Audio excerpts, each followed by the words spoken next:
তুই দুনিয়াতে তোর স্ত্রীর সন্তানদের হক নষ্ট করেছিস।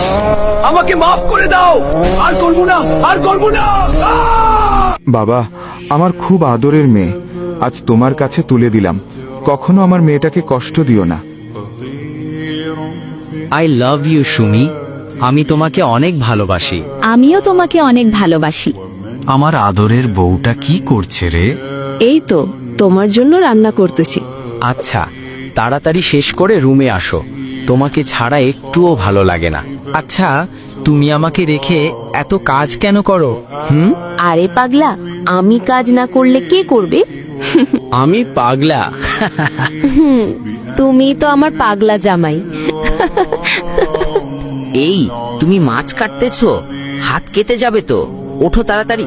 এই শোনো না, আমার জন্য একটা 3 পিস আইনো তো। আরে কি বলো, শুধু একটা? পুরো দোকান নিয়ে আসবো।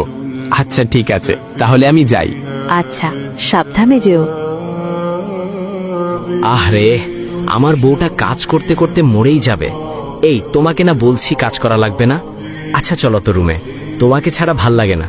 আচ্ছা, তুমি আমাকে কখনো কষ্ট দিবা না তো? কেন জানি ভয় হয়। আরে না, কি বলো তুমি? তুমি আমার সুখ, তুমি আমার দুঃখ, তুমি আমার জীবন, তুমি আমার মরণ। তোমাকে ছাড়া কিভাবে বাঁচবো বলো? আচ্ছা তো বসো, আমি ফ্রেশ হয়ে আসছি। আচ্ছা ঠিক আছে, যাও। আমি মনে হয় আমার জীবনের সঠিক মানুষ পেয়েছি। ও আমাকে কত ভালোবাসে। কি হলো, আজ এত রাত হয়ে গেছে, এখনো আসছে না কেন? কিছু হলো না তো আবার? এই দাঁড়াও, কোথায় ছিলে তুমি? আর তোমার হাতেটা কি? তুমি আজকেও মদ খেয়েছো? হ্যাঁ খেয়েছি। কি করবি তুই? যদি আমার নেশা করাতে কোনো বাধা দেস তুই, তাহলে তোরে তালাক দিব আমি। এমন কথা বলো না প্লিজ, আল্লাহর দোহাই লাগে। তুমি যদি আর নেশা করো, তাহলে আমি আমার বাবা মাকে ডেকে এনে বিচার করাবো। কি, তুই আমার বিচার করবি? খালি আজকের জন্য বেঁচে গেলে তুই। ও এমন কেন হয়ে গেছে? ও তো আমার দিকে এখন আর ফিরেও তাকায় না। আমাকে দেখতে পারে না কেন? আগে তো কত ভালোবাসতো আমায়। অন্য কোনো মেয়ের সাথে পরকীয়ায় জড়িত না তো আবার? এই, কোথায় যাচ্ছ এখন আমাকে না জিজ্ঞেস করে? তোকে বলতে হবে আমি কোথায় যাচ্ছি? যেখানে ইচ্ছে সেখানে যাই। আর কোনো সময় বাধা দিলে মায়ের একটাও নিচে পড়বে না, বলে দিলাম। মাকে ফোন দিয়ে সব বলতে হবে। মা, তোমার জামাই আর আগের মতো নেই, নেশা করে, ডাক দিতে গেলে মারতে আসে। মা, টেনশন করিস না, সব ঠিক হয়ে যাবে। স্বামীরা এরকম মারে, দেখিস নাই? তোর বাবাও তো আমাকে কত মারতো। আমি আর পারছি না মা, আমাকে নিয়ে যাও এখান থেকে। আচ্ছা, এক কাজ কর, বাচ্চা নে, তাহলে দেখবি সব ঠিক হয়ে যাবে। আর আল্লাহর কাছে বল, দেখবি তোর জামাই ঠিক হয়ে যাবে। স্ত্রীকে স্ত্রীর হক দেন, স্ত্রীকে স্ত্রীর প্রাপ্য দেন, স্ত্রীর উপরে জুলুম করবেন না। স্ত্রী জীবনের সঙ্গী, ভালোবাসার সঙ্গী, দয়া মায়ার সঙ্গী। স্ত্রী সে আপন, সে কলিজার টুকরো। হে আল্লাহ, আপনি আমার হাজবেন্ডকে হেদায়েত দান করুন, ও যাতে নেশা থেকে ফিরে আসে। এই কই তুমি? বাচ্চাদের আজকে আসতে দেরি হচ্ছে কেন? একটু ওদের স্যারের কাছে ফোন দাও। আমি পারবো না, আমি গোসল করছি, তুমি দাও। আচ্ছা ঠিক আছে, যাচ্ছে।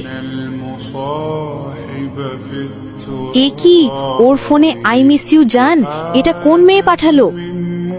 মা, আমরা চলে এসেছি। এই, তোমার ফোনে কোন মেয়ে মেসেজ দিচ্ছে? হ্যাঁ, তোকে বলতে হবে নাকি কে মেসেজ দিছে কে দেয় নাই? বেশি কথা বলবি না তুই। এই শোনো না, বাচ্চাদের স্কুলের 2 মাসের বেতন আটকে আছে, স্যার বলছে কালকে দিতে। তো আমি কি করমু? আমাকে এগুলো শোনাচ্ছ কেন? লাথি দিমু, সর এখান থেকে।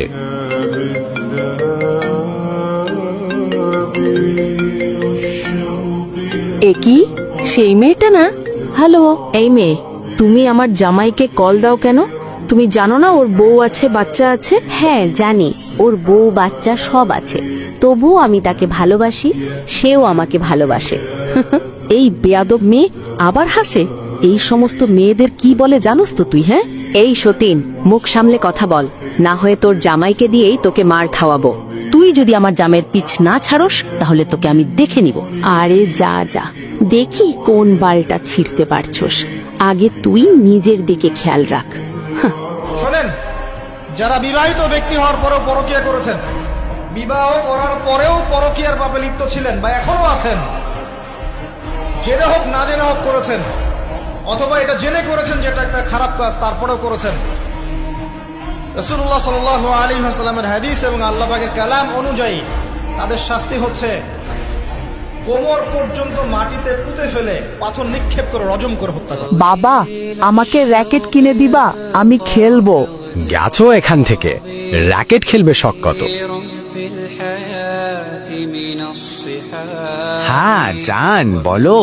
তুমি তাড়াতাড়ি আসো তো, আমি পার্কে বসে আছি তো। এত দেরি করছো কেন? তোমাকে কত মিস করছি আমি, জানো পাখি? হ্যাঁ জানি পাখি, তুমি আমাকে অনেক মিস করছো, তাই তো তাড়াতাড়ি আসছি তোমার জন্য। আচ্ছা, তুমি তোমার বউকে তালাক দিবা কবে বলো তো? আমি তোমাকে ছাড়া থাকতে পারছি না। হ্যাঁ, এই মাসের মধ্যে তালাক দিয়ে দিব। তুমি চিন্তা করো না ডার্লিং, আমি তোমাকেই বউ বানাবো। ওই শয়তান বউটা আর ওর ছাউগুলো তাড়িয়ে দিচ্ছি, একটু অপেক্ষা করো।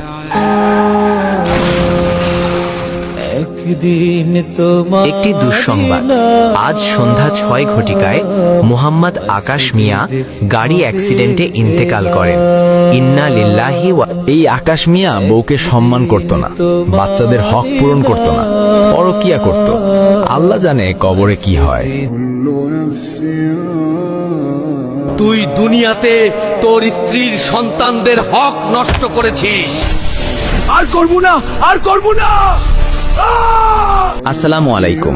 যে ভিডিওটি দেখছেন সেটা হলো শান্তা আপুর জীবনের গল্প। উনি আমাদের যশোর থেকে বলেছেন, তাই আমরা ভিডিওটি বানিয়েছি। তো আপনার জীবনে যদি এর থেকেও বেশি মর্মতান্ত্রিক ঘটনা ঘটে থাকে তাহলে আমাদের কমেন্টে অথবা ইনবক্সে জানাবেন। আর আমাদের ভিডিওগুলো দেখে যদি ভালো লাগে তাহলে একটি ফলো করে রাখুন।